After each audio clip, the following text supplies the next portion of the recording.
வீட்டுல ஒரு அழகான சம்சாரம் இருக்கும் போது வெளியில ஒரு 50 வயசுல ஒரு அம்மா புடிச்சிட்டீங்களாமே.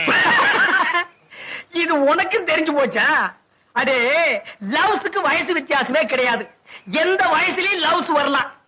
இப்போ ஆலையில ஓடுற கரும்புல அடிக்கரும்பா இருந்தா என்ன, நுனிக்கரும்பா இருந்தா என்ன? நமக்கு வேண்டியது வெள்ளம் தானடா கோமடி தலையா. ஆமா, அந்த அம்மா என்னமோ ஊமைன்னு கேள்விப்பட்டனே. இருந்துட்டு போட்டு அத பத்தி நமக்கு என்ன? அடே, கோழி குருடா இருந்தாலும் குழம்பு ருசியா இருக்குதாங்கிறதா நமக்கு முக்கியம். எப்படி முடிச்சீங்க? வலை போட்டு புடிச்சோம். போடா கோமடி தலையா. அடே, பழம் பழுக்கலன்னாலும் இந்த ஆளினால் அழகுராஜா புகை போட்டு பழுக்க வச்சிருவான். இதெல்லாம் போய் ஊருக்குள்ள சொல்லு. அதுவும் குறிப்பா அம்மனியக்கா கிட்ட சொல்றேன். அந்த கேரியர் உன்னை எல்லாம் நம்பி வைக்க முடியாதுப்பா. என்ன அந்த ஊமை வீடு எங்க இருக்கு? விலாசம். விலாசம் அந்த தெரியுது பாரு ஒரு மரம்.